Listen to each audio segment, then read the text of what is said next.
대교염 모델 중에 수용 모델에 관한 설명으로서 옳지 않은 것은 무엇입니까? 물어보고 있습니다. 수용 모델하고요. 그 다음에 분산 모델 이 두 가지를 상호 비교하는 문제가 굉장히 많은 건데 제가 설명드리기를 수용 모델 같은 경우에는 어딘가에 여기 오염원이 있어요. 여기서부터 이제 오염 물질을 배출을 합니다. 그러면 여기에 이 지역에 어떠한 영향을 끼칠까라는 것을 파악하는 데 있어서 분산 모델은 프로그래밍 같은 걸 통해서 여기 있는 물질들이요 2차 오염원은 2차 오염 물질로 어떻게 파생이 될 것이고 여기에 어떤 영향을 끼칠 거예요. 이 정도만 알 수 있는 거예요. 그런데 이제 실제로 거기를 가봤을 경우에 앞서 뭐 우리 지역의 어떤 특수성 뭐 이런 것들도 보셨겠습니다만 이 지역이 진짜 그 오염 물질로 인해서 피해가 얼마만큼 발현됐는지 모르는 거잖아요. 그래서 이것들에 대한 시료 같은 것들을 채취를 해서 현미경 같은 걸로 분석한다든지 혹은 화학적으로 분석을 한다든지 해서 실제적으로 그걸 가지고 파악해 보면서 모델링을 작성하는 것이 수용 모델입니다. 그래서 분산 모델과 수용 모델의 차이점이 있는 거죠. 얘는 어때요? 지형이라든지 이런 기후 조건 같은 것들을 고려치 않았기 때문에 그런 것에 영향을 받지만 여기 진짜 수용 모델 같은 경우에는 그렇지 않다라는 어떤 이런 장점도 있는 것이고 그 다음에 분산 모델 같은 경우에는 이런 것들로 프로그래밍을 해서 결국은 이러한 형태로 영향을 줄 수 있어요. 그러니까 우리 정책적으로 이 바깥으로 나오는 오염 물질이 조금 저감될 수 있게끔 어떤 그 리미트 한계선 같은 걸 둡시다 해서 어떤 정책 입안 시나리오 작성 이런 것들을 할 수 있다고 했습니다만 수용 모델은 그렇지 못하다 이런 얘기를 했었었죠. 그 얘기입니다. 그래서 보시면 오염물질의 농도 예측을 위해서 오염원의 조업 및 운영 상태에 대한 정보가 필요하다. 그것은 아니란 얘기인 거죠. 얘가 그런 것들이 좀 필요하다는 것이고 새로운 오염원, 그 다음에 불확실한 오염원과 불법 배출 오염원을 정량적으로 확인 평가할 수 있겠고요. 오염물질의 분석 방법에 따라 현미경 혹은 화학 분석법 같은 것들이 있겠습니다. 측정 자료를 입력 자료로 사용하기 때문에 시나리오 같은 것들의 작성이 곤란하겠습니다. 따라서 정답은 1번이 되겠고 여기 관련된 내용들 분산 모델과 수용 모델 이 두 가지의 비교를 꼭 기억해 두셔야 된다고 했습니다. 자, 그 다음에요. 픽의 확산 방정식의 기본 가정에 해당하지 않는 것은 무엇입니까? 물어보고 있습니다. 지금 픽이라고 하는 사람은 원래 뭐 한다고 했었습니까?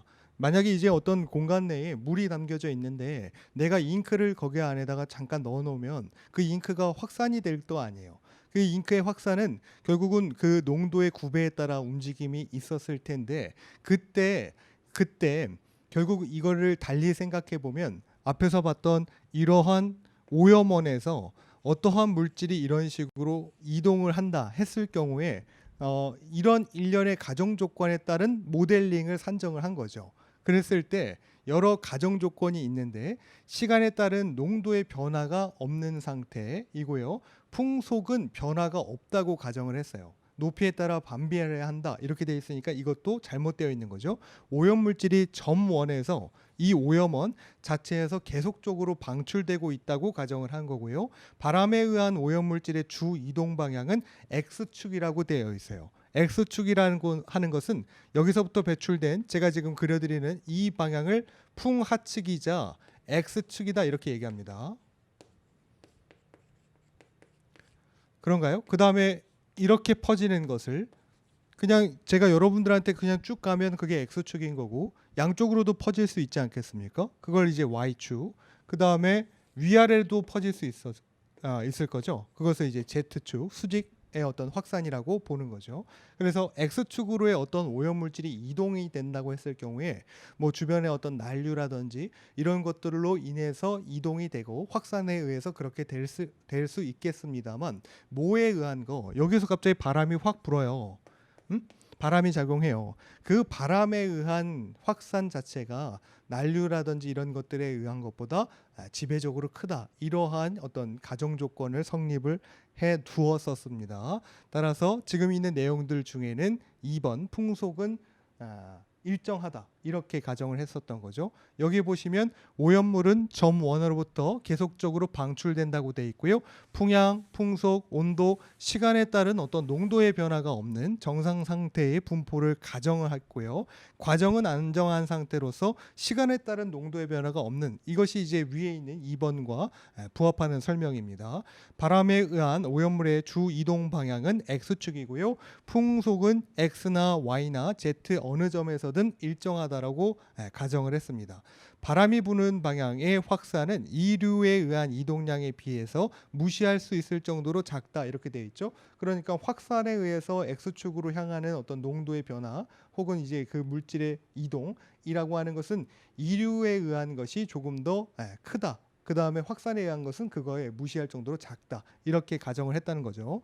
풍하측의 대기 안정도 확산 계수는 변하지 않고요. 오염물질의 어떤 플럼 내에서는 소멸되거나 다시 생성되지는 않는다. 이렇게 가정을 했었습니다. 다음 악취물질 중에 최소 감지 농도가 가장 낮은 것은 무엇입니까?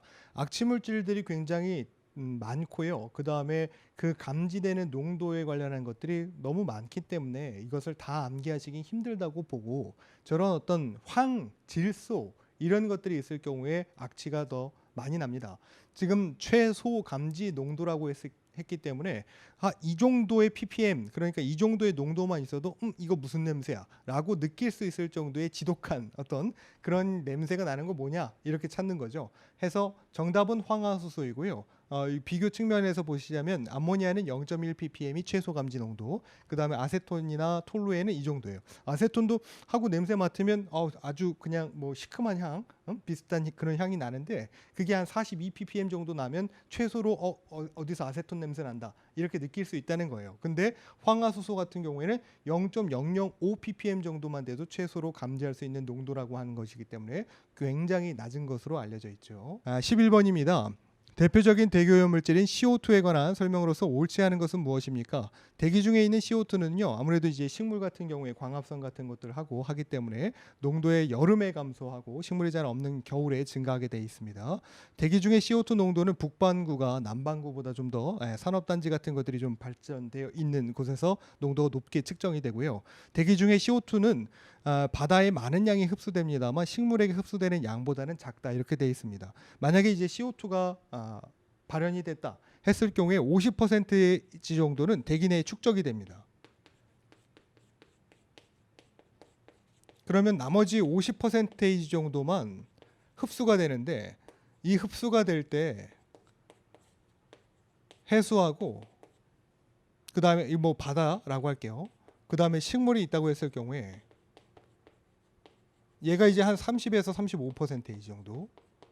그 다음에 얘는 한 20에서 25% 정도. 이 정도입니다. 네. 따라서 해수가 오히려 흡수되는 양이 좀 더 많다고 알려져 있고, 그 어떻게 흡수를 하는가에 대해서는 아주 명확하게 규정되어 있거나 알려진 바는 없습니다. 대기 중에 있는 CO2 농도는 이게 지금 2017년인가요? 16년에서는 한 380 ppm, 360 ppm 정도였습니다만 지속적으로 증가하고 있는 추세인 거죠. 오히려 일산화탄소의 농도는 감소하고 있는 추세인데요. CO2의 농도는 증가하고 있습니다. 아마 제가 최근에 본 거는 한 420 ppm 정도 보여진 걸로 알고 있습니다.